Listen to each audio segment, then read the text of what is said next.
सांगलीतील पलूस तालुक्यातील अंकलखोप येथे पोहण्यासाठी गेलेल्या तरुणाचा मगरीच्या हल्ल्यात मृत्यू झालाय। अजित अनिल गायकवाड असं त्याचं नाव आहे। अजित गायकवाड हा मंगळवारी सायंकाळी पोहण्यासाठी अंकलखोप येथे कृष्णा घाटावर गेला होता। तो कृष्णा नदीमध्ये पोहत असताना त्याच्यावर मगरीने हल्ला केला, त्यामुळे रात्री उशिरापर्यंत अजित गायकवाड हा घरी परतला।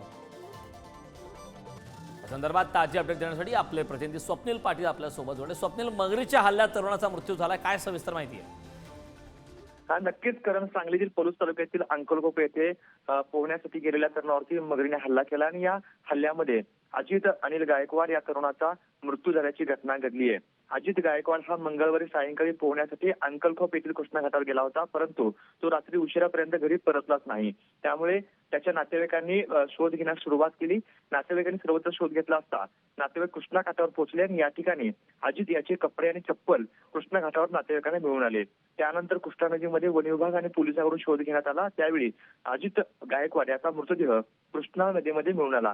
अजित याच्या हातावर मगरीने चावा घेतल्याचे उरण प्राथमिक तपासामध्ये दिसून आलेले आहे। मगरीच्या हल्ल्यामध्ये हा आता अजित गायकवाड याचा मृत्यू झाल्याची घटना घडली आहे। खरं तर गेल्या अनेक दिवसापासून कृष्णा नदीमध्ये पोहण्यासाठी गेलेल्या तरुणावरती मगरीचा हल्ला होत असल्याच्या घटना घडत आहेत आणि यातच आता अजित हा देखील कृष्णा नदीमध्ये पोहण्यासाठी गेल्यानंतर त्याच्यावर मगरीने हल्ला केल्याने त्याचा दुर्दैवी मृत्यू या घटनेमध्ये झालेला आहे। करण, नक्कीच स्वप्नील, खूप खूप धन्यवाद या महत्त्वपूर्ण अशा माहितीसाठी।